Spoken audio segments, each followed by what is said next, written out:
آپ علی بھائی سے خود جا کر اس بارے میں بات کریں، تبصرہ کریں، اور ان وہ مخصوص ریسرچ پیپر کون سا ہے؟ وہ ہے واقعہ کربلا کا حقیقی پس منظر۔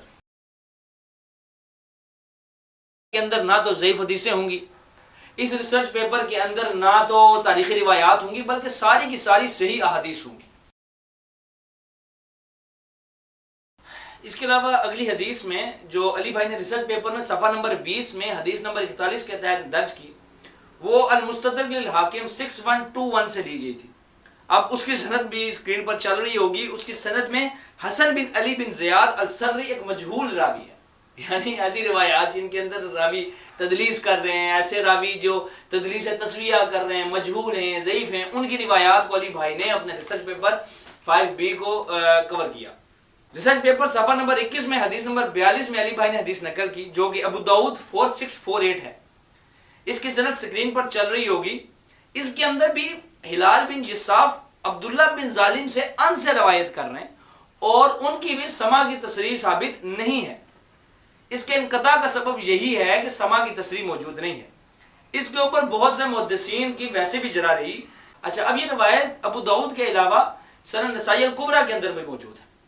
امام نسائی نے اس کے اوپر خود جرح کر دی۔ انہوں نے کہا کہ بھائی حلال بن جصاف کی تو عبداللہ بن ظالم سے یہ روایت ثابت ہی نہیں ہے سننا۔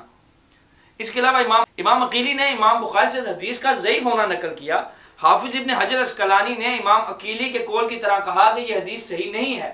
امام دارقطنی کہتے ہیں کہ یہ حدیث صحیح نہیں ہے، کیونکہ ہلال بن جصاف کا عبداللہ بن ظالم کے ساتھ ایک واسطہ ہے دونوں کے درمیان میں، جو کہ نہیں بتایا جا رہا۔ اس وجہ سے یہ حدیث منقطع ہے اور تدلیس والی روایت ہے، اور ایسی روایت ضعیف ہوتی ہے۔ یہ بہت آسان سی بات ہے جو قرآن سے روایت کر رہے ہیں، اور امام مسلم نے مقدمے میں لکھ دیا صحیح مسلم کے، جو صحیح مسلم کا حصہ ہے، کہ مدلس کی عن والی روایت سما کی تصریح کے بغیر صحیح تصور نہیں کی جائے گی، لہذا یہ ساری کی ساری روایتیں اصول محدثین پہ فارغ ہیں، کہ ہمارے لوگوں کو سمجھ نہیں آتی ہے۔ مزید یہ علی بھائی نے صفحہ نمبر 22 پر 4 احادیث اوپر تلے اسی سکم کے ساتھ نقل کی۔ کون کون سی 4؟ سنن نسائی الکبریٰ 8205، 8206، 8210۔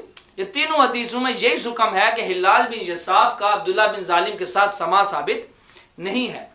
چوتھی انہوں نے ابو داؤد 4649 نقل کی، جس کے اندر ایک بار پھر عبد الرحمن بن الاخنس ایک مجہول راوی ہے۔ میرے بھائی، پھر مجہول راوی تدلیس، ان سے روایت، سما کی تصریح نہیں، لیکن علی بھائی نے اس روایت کو اپنے ریسرچ پیپر میں نقل کیا اور اس کو کہا کہ یہ صحیح الاسناد احادیث کے اندر ہے۔ اب علی بھائی کا میں ایک دفعہ مقدمہ دوبارہ پڑھنا چاہتا ہوں۔ علی بھائی کا مقدمہ کیا تھا کہ فرقہ واریت سے بچ کر صرف قرآن اور صحیح احادیث کی روشنی میں اس کو حجت اور دلیل ماننے والے جھوٹی، بے سند اور ضعیف تاریخی روایات کے فتنوں سے بچنے کے لیے، فتنوں سے بچنے کے لیے، اور علی بھائی نے ریسرچ پیپر کے صفحہ نمبر 23 میں حدیث نمبر 45 کے بعد ایک نوٹ لکھا اور اس کا حوالہ تاریخ الخلفاء کے تاریخی اور بے سند قول سے نقل کیا۔ یعنی امام جلال الدین، آپ بہتان لگا رہے ہیں۔ آپ کس چیز کا بہتان؟ یہ بہتان بازی ہے یار۔ اگر تاریخ الخلفاء کا حوالہ دیا ہے تو تاریخ الخلفاء میں مینشن ہے یہ حوالہ۔ اچھا، پہلی بات تو یہ نا کہ امام جلال الدین سیوطی رحمہ اللہ کو انجینئر محمد علی مرزا صاحب امام ہی نہیں مانتے۔ وہ تو کہتے ہیں میں 200 سال کے بعد خود سیوطی بن جاؤں گا۔ سیوطی نے لکھا ہوئی، سیوطی کون سا پرانا ہے یار؟ 500 سال پہلے ہوا، 500 سال بعد میں بھی سیوطی بنا ہوں گا، میں تو ہوں نہیں بن گیا جے۔ ہاں، سیوطی نے اتنا مجمع ویکھیا ہونا ہے۔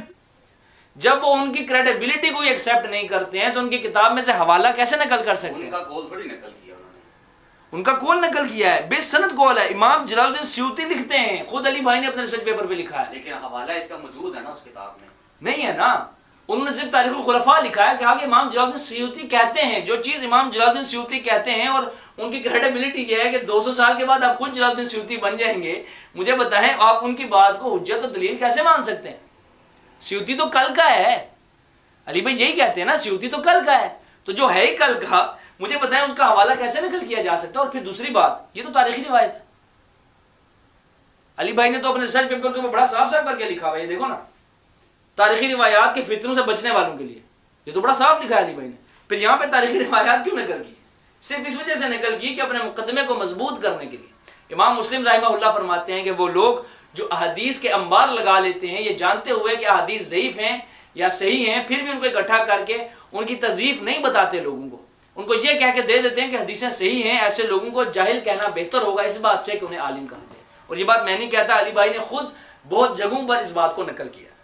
دیکھیں تاریخ الخلفاء میں تو ہر بندہ اس کو مانتا ہے نا، ہر مکتبہ فکر کا مانتا ہے اس کو. نہیں اس اس کے لیے انہوں نے مینشن کیا کیونکہ ہمارا تو سسٹم ہی یہ ہے کہ ہم ایک نیوٹرل چیز کو لے کے آگے چلتے ہیں. نہیں دیکھیں اس میں تو کسی کا کوئی اختلاف نہیں ہے اس بک کے اندر. نہیں دیکھیں تاریخ الخلفاء تاریخ کی کتاب ہے، اس کی مکمل طور پر تحقیم ہوگی، تخریج ہوگی کہ اگر جلال الدین سیوطی صاحب نے یہ بات کہی ہے تو یہ کہاں لکھی ہے، یہ انہوں نے نتیجہ کہاں سے نکالا. کیا امام جلال الدین سیوطی رحمہ اللہ جب امیر معاویہ اور حضرت علی کے درمیان جو معاملہ جو اختلاف ہو رہا تھا کہ اس وقت پر امام جلال الدین سیوطی موجود تھے؟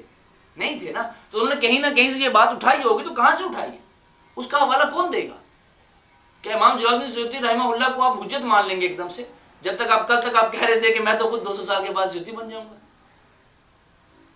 یہ کامن سینس کی بات ہے نا کہ بھئی آپ اگر ایک حوالہ دیتے ہیں، میں کہتا ہوں یہ تقریب کے اندر لکھا ہے کہ بھئی امام ابن حجر اسقلانی نے یہ حوالہ اس کے بارے میں نقل کیا ہے اور وہ حوالہ اس کے اندر لکھا ہوا ہے، تو پھر تو بات ختم ہو جاتی ہے. لیکن اگر حوالہ ہی نہیں لکھا ہوا اور خالی ان کی ذاتی قول لکھا ہوا ہے، تو علی بھائی تو کہتے ہیں کہ مرنے سے پہلے یا مسلمان کر لے اس پہ غور، بابوں کا خدا اور ہے کتابوں کا خدا اور.